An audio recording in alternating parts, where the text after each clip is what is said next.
Hello, I'm Mike Cleary, and welcome to Happy New You. Have you ever been in the car and someone asks, "Are we there yet?"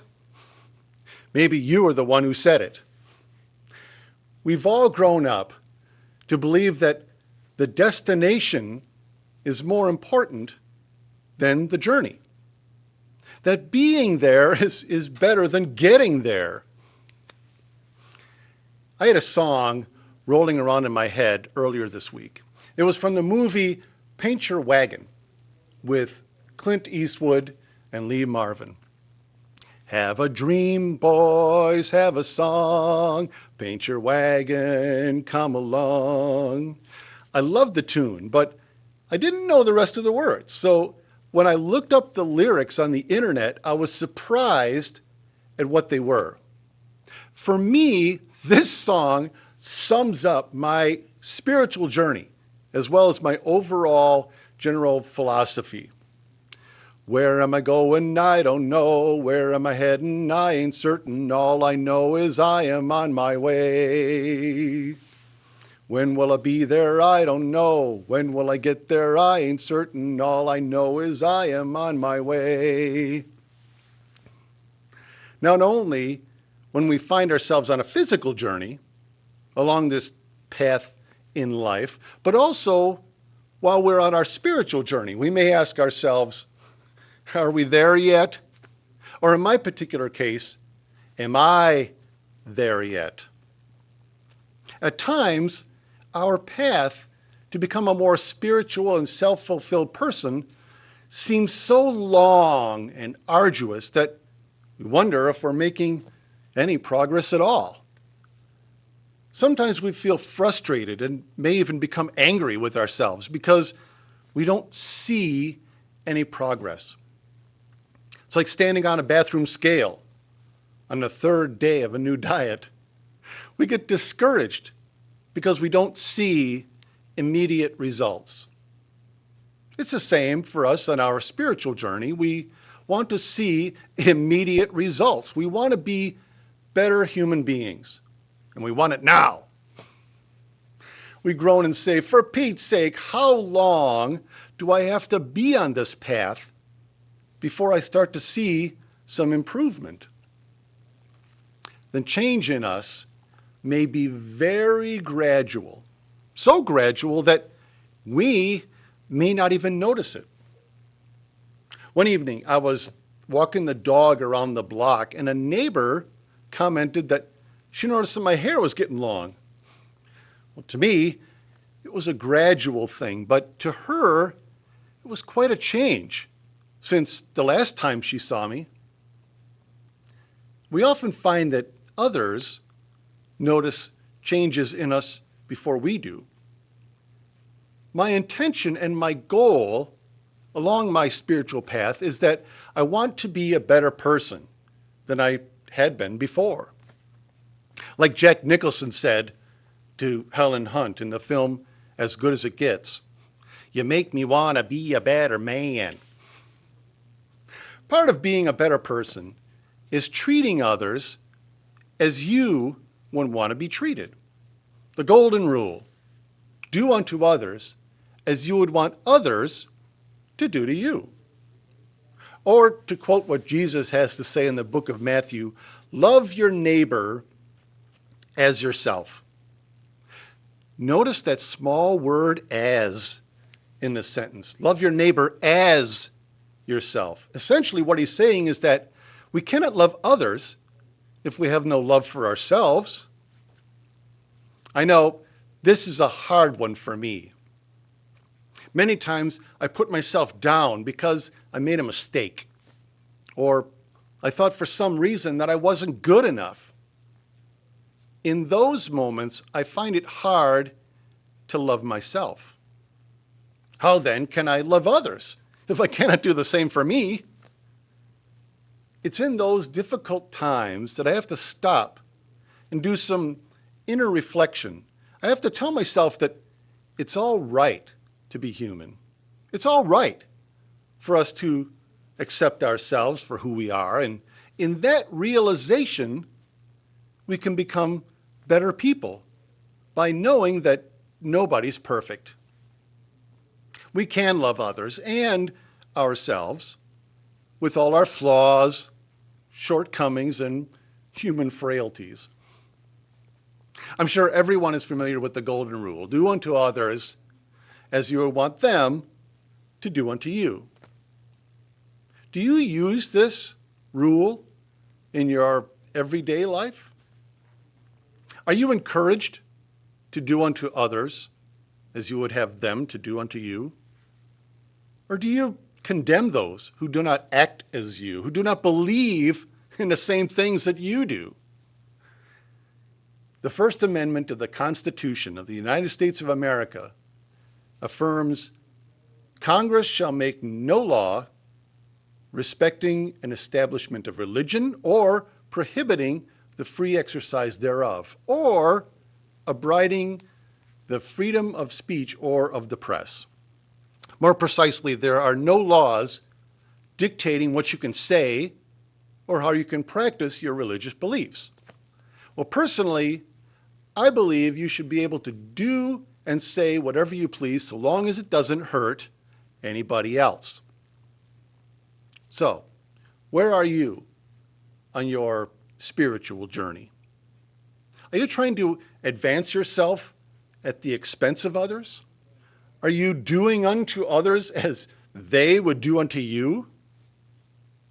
Do you live and let live, even though others may not think the same as you or believe in the same things that you do? I know in my heart that I need to follow my own spiritual path, regardless of where it leads me or how I might feel others may judge me. Like the song in Paint Your Wagon, where am I going? I don't know. Where am I heading? I ain't certain. I think the same holds true for a lot of people. They don't know where they are or where they're going, but they have faith that they're on the right path for them. Hey, I realize I'm not perfect, far from it. I get frustrated at my computer when it locks up on me. I get irritated at aggressive drivers who cut me off on the highway. I swear under my breath at the woodpeckers for wanting to poke holes in the side of my house. I like a metaphor my friend Willie Johnson told me about anger. It's like taking poison and hoping the other person will die.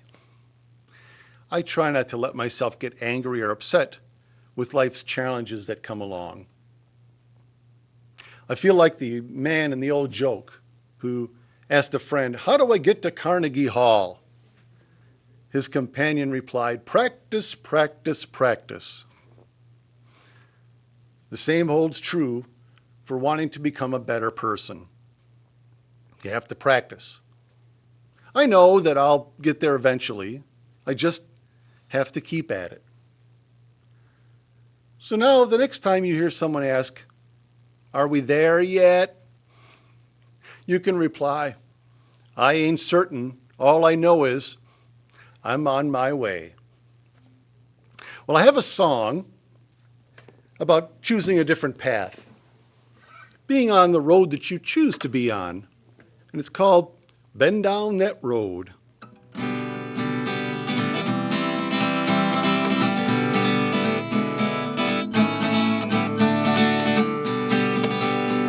I've been down that old road before, and I don't want to travel it no more. I've found this road is rough, and I've been kicked around enough, and it doesn't take me where I want to go.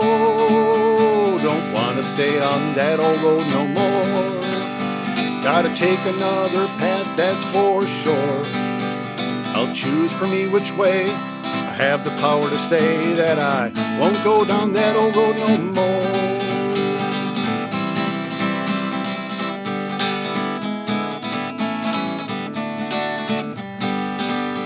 You know they talk about the fork in the road. You gotta choose which way you're going to go. You can't see far ahead which way is good or bad. If your choice is right or wrong, it doesn't show.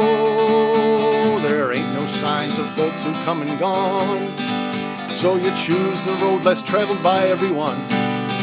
But before you go too long, you realize you were wrong, and you yearn to go back where you had begun. Well, I've been down that old road before, and I don't want to travel it no more.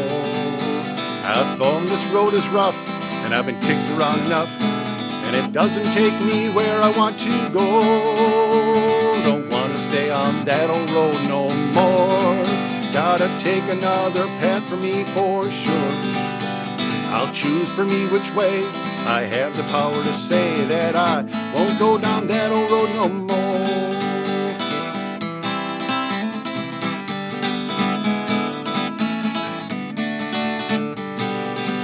After many miles, I stopped dead in my tracks, and I wondered if any way I could go back. Every step that you take is a decision that you make, and it's not too late to choose a different tack. Every fork is a possibility. With every step, you can choose differently. Any moment, any day, I can take another way and set off on a better road for me. I've been down that old road before, and I don't want to travel it no more. I've found this road is rough, I've been kicked around enough, and it doesn't take me where I want to go. Don't want to stay on that old road no more. Gotta take another path, that's for sure. I'll choose for me which way, 'cause I have the power to say that I won't go down that old road no more. Well, I'll choose for me which way, 'cause I have the power to say that I won't go down that lonesome road no more. We'll be right back after these announcements.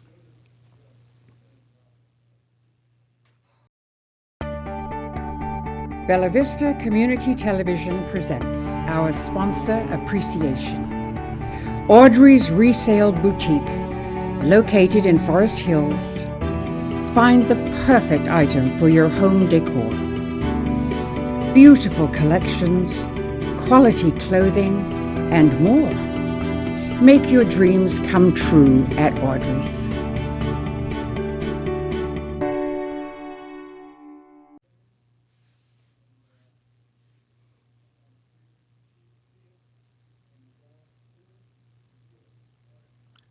Welcome back to Happy New You. Just a reminder, this program is a production of Bella Vista Community Television. Volunteers and supporters of this television station are always welcome and appreciated. I was talking to a friend the other day who was working on a project and was becoming more and more frustrated because he felt as though he wasn't making any progress. The poor fellow lamented, "Every time I take a step forward, it seems like I take a step back." I told him, well, that isn't necessarily a bad thing. The man frowned and gave me a sideways scowl. I explained that taking a step back does not always denote failure. It is simply allowing yourself to see things from a different angle or a new perspective. Imagine an artist working on the intricate detail of a painting. Well, every once in a while, he has to take a step back and examine his progress. It lets him view the whole picture and not solely concentrate on that one small detail. Stepping back is not always a lack of progress, but more of an evaluation of our progress. There was a scene in the movie Dead Poets Society where Robin Williams, as a school teacher, instructed his students to stand on top of their desks. This was a way to give them an opportunity to see things from a different perspective. When I was in high school, I took part of what was then called the work-study program. This is where you can leave school early if you had a job to go to. At the time, I worked at a daycare center in the afternoons and was often responsible for tending to 20 or more preschool children. Many times, I'd be on the floor with them, playing with toys, drawing with crayons, or reading stories.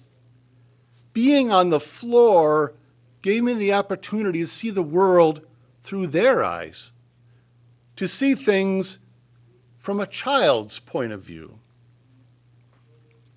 Not too long ago, I had the opportunity to travel to Las Vegas from my home here in Northwest Arkansas. Well, typically, I prefer to drive when visiting different cities so that I might have the chance to see the sights and meet some of the local residents along the way.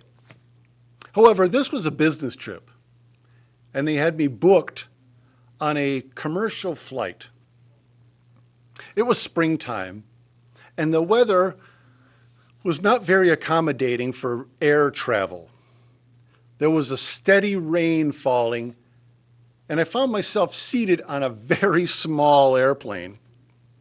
Well, flying on a tiny plane is never comfortable to begin with, and the weather made the experience even more nerve-wracking. As we taxied along the runway, I grew exceedingly skeptical as to whether we'd be able to take off at all, because by this time, the steady rain had grown into a massive thunderstorm. The plane tilted its nose up and gradually lifted off the ground and headed up into the storm. The tiny craft shuddered and rocked and tossed about like a rowboat on a turbulent sea. Well, at this point, I was having some serious doubts regarding the wisdom of flying versus traveling to Nevada by car. And then suddenly, we ascended above the clouds and burst into a clear, open sky. We had risen above the storm. The clouds lay below us like a fluffy blanket of white. You could not tell that there was such turbulence below. All around us appeared to be smooth and calm. I paused and pondered about how that scenario may apply to my everyday life. Sometimes when I find myself amid the storm of chaos, suffering the chaos of personal calamity, I wonder if I would have the energy and peace of mind to survive it. But when I lift my consciousness above the problem and take a different view of the issue, I realize it isn't as scary as I made it out to be. I suppose this is a good metaphor for handling chaos in our lives. If we can rise above the confusion and the turmoil and see it from a different vantage point, a higher perspective, if you may, then we might find ourselves living amid the calm. They say that within the eye of the hurricane is perfect calm and quiet. Perhaps we can imagine ourselves in the eye of the storm, where the turbulence is all around us, but we are not part of it. When we're immersed in the calamity of the storm, it's awful difficult for us to accept help or to imagine anyone understanding what it is that we're going through. People say, I've been there, and I know what you're feeling. We might find that hard to believe, because while we are so deep inside the chaos, the storm is all that we know. I'm sure we've all seen weather reports, where the storm is depicted with green, yellow, or red splotches on a map. When we pinpoint our location on a very small section of the map, we think it's too immense, too powerful, too strong for us to survive. And yet, if we draw back to the bigger picture, to a higher vantage point, we realize that the storm is not as big as we imagined. We realize, like the storm, the chaos will eventually pass over, and we will get through it. When we find ourselves within the prevailing winds of change and the calamity of the storm, we have to stop and take a moment to force our minds into a higher level of consciousness that can view the situation from above. We envision the calmness that exists at the same time and in the same place as the storm. I've been in many situations where I felt like the chaos and the calamity was so overwhelming that it was all that I could see. When you find yourself trapped in such a mindset, you can't see anything around you but chaos. You believe nothing exists but the storm. When you're inside it, the tempest surrounds you and engulfs you, like when you're involved in a personal tragedy. All you can think of is how terrible things are.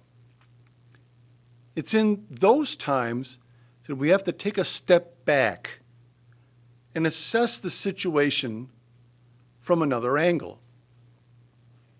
As I mentioned before, taking a step back is not always a bad thing. It's often a necessary process in order to be able to view the circumstances more clearly and objectively.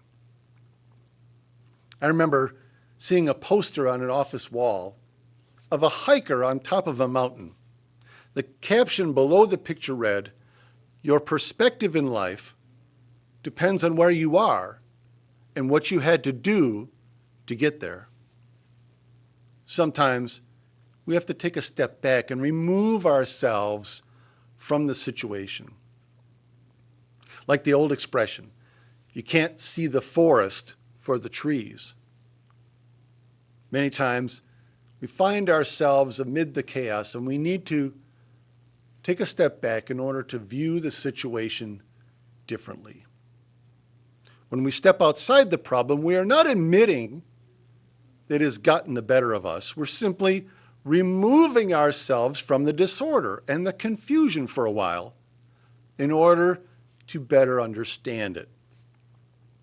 When you raise your consciousness to a level above the chaos that you're going through, you realize that it isn't as all-encompassing as you imagined, and that you will eventually get through it. Well, I have a song for you about handling the storm of life, and not just being engulfed in the storm, but learning to dance in the rain.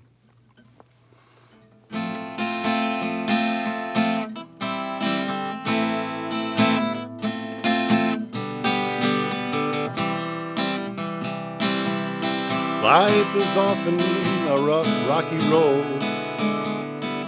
It's not all bright daisies and pretty rainbows. And yet there's something I'd like you to know. There's wisdom to be gained from the pain. Our years on this planet, they go by so fast. Neither the up times or the down times will last. Life's not about waiting for the storm to pass. It's about learning to dance in the rain. I try to take the bad with the good, seeing the positive when I should. I know there's a candle in the darkest night. It's up to me to turn up the light. I sometimes feel the world is so cruel. Folks don't play by the golden rule. And though I've been made the fool, I pick myself up again. You won't find me alone and blue. I've got too much living to do. When those storms come a-rolling through, you'll find me dancing in the rain. I try to take the bad with the good, seeing the positive when I should. I know there's a candle in the darkest night. It's up to me to turn up the light. You won't find me alone and blue. I've got too much living to do. When the storms come a-rolling through, you'll find me dancing in the rain. Yes, I'll be dancing in the rain. Come join me dancing in the rain. Oh, yes. I'm Mike Cleary. Thank you for joining me for Happy New You, and have a fabulous day.